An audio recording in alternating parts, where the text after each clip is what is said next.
Hi students, இந்த first லெசனில் நம்ம வேர்பில் வந்து பி வேர்ப்ஸ் பார்த்தோம். இந்த செகண்ட் லெசனில் வந்து நம்ம பர்ஃபெக்ட் வேர்ப்ஸ் பார்க்குறதா இருக்கோம். இந்த பர்ஃபெக்ட் வேர்ப்ஸ் பார்த்தீங்கன்னா சாதாரணமாக 3 வெர்பு வந்து இருக்குது. ஹாவ், ஹேஸ், ஹேட்னு இது உங்களுக்கு தெரியும்.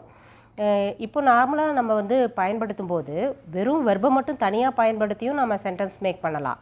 இப்போது இது மாதிரி ஐ ஹாவ் எ பென் அப்படி சொன்னிங்கன்னா இது ஒரு நார்மல் யூசேஜ். இதே இந்த ஹாவை வந்து நாம் டென்ஸ்லேயும் பயன்படுத்துகிறோம்.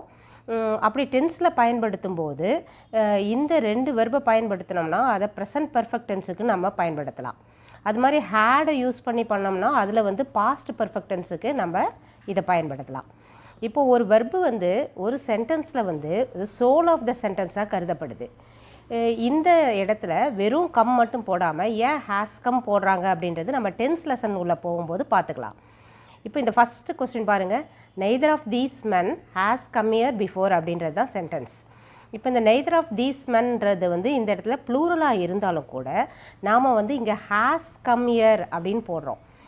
ஏன் இந்த மாதிரி போடுறோம் அப்படின்னு கேட்டிங்கன்னா இந்த நெய்தருக்கு இருக்கிற மீனிங், நெய்தர் அப்படின்றது யார் ஒருத்தரும் இல்லை அப்படின்ற பொருள் வர்றதுனால தான் நாம் இங்கே வந்து அதை சிங்குலராக கன்சிடர் பண்ணி ஹேஸ் போடுறோம். அதர்வைஸ் நாம் ப்ளூரலுக்கு ஹாவ் தான் யூஸ் பண்ணுவோம்.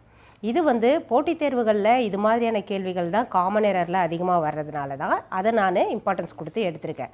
அது மாதிரி செகண்ட் சென்டென்ஸில் எய்தர் ஐ ஆர் ஹீ அப்படின்னு வரும்போது இந்த இடத்துல என்ன ஃபிக்ஸ் பண்ணணும், ஹேஸா ஹேவா அப்படின்றது பார்க்கும்போது எப்பயுமே செகண்ட் நவுனுக்கானது தான் நம்ம வெர்பாக போடணும்.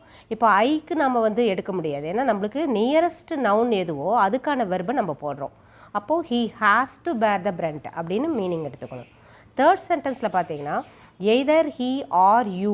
ஸோ இந்த சென்டென்ஸ் மாதிரியே இதுலேயும் பார்த்தீங்கன்னா you have spoil the game, அந்த யூக்கு தான் நம்ம வந்து இங்கே வெர்பு போடுறோம். ஸோ உங்களுக்கு பேசிக் தெரிஞ்சிருந்தாலே போதும். நீங்கள் நம்ம வந்து ப்ரோனவுன்ஸில் பார்த்தீங்கன்னா ஐ, யூ, வி, தே இந்த 4 ப்ரோனவுனுக்கும் நம்ம ஹாவ் யூஸ் பண்ணுவோம்.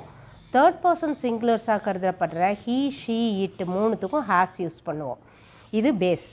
இந்த 4வது சென்டென்ஸில் பார்த்தீங்கன்னா he and I have lived in the same house. So இதில் இது ரெண்டுத்தில் எது அப்படி பார்க்கும்போது இதை நீங்கள் ஈஸியாக ஃபிக்ஸ் பண்ணலாம் உங்களுக்கு இந்த பேஸ் தெரிஞ்சாலே. இந்த 5th சென்டென்ஸில் பார்த்தீங்கன்னா இந்த committee have arrived at unanimous டெசிஷன்னு நம்ம போடணும்.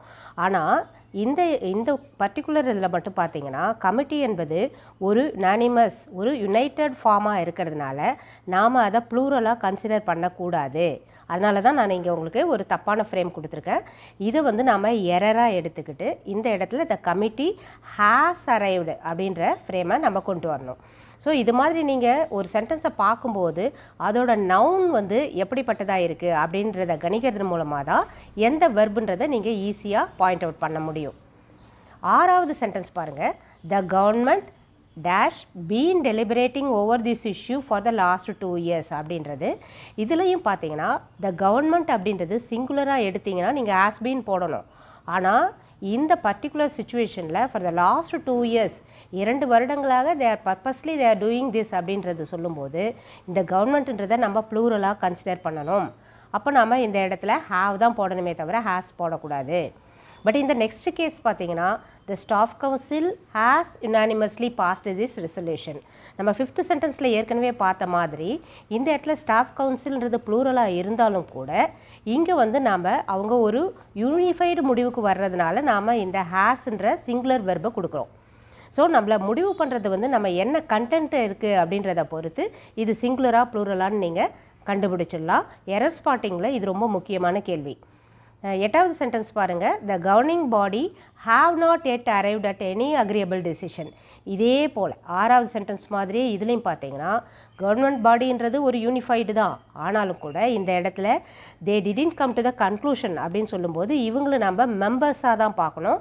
அப்போது இது ப்ளூரலுக்கு நம்ம ஹாவ் தான் இங்கே போடணும். இந்த இடத்துல 9th பார்த்தீங்கன்னா 7th கேஸ் மாதிரியே இதுலேயும் த jury has awarded death punishment on him.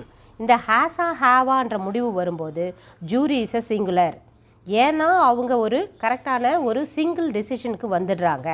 அப்போ தே ஆர் யூனிஃபைடு. அப்போ நீங்கள் அவங்க வந்து மெம்பர்ஸாக பிரிஞ்சிருக்காங்களா இல்லை வந்து யூனிஃபைடாக இருக்காங்களான்றதை பொறுத்து நம்ம அதை மாற்றிக்கணும். இப்போ 10th சென்டென்ஸ் பாருங்கள், the parliament has elected its speaker without voting.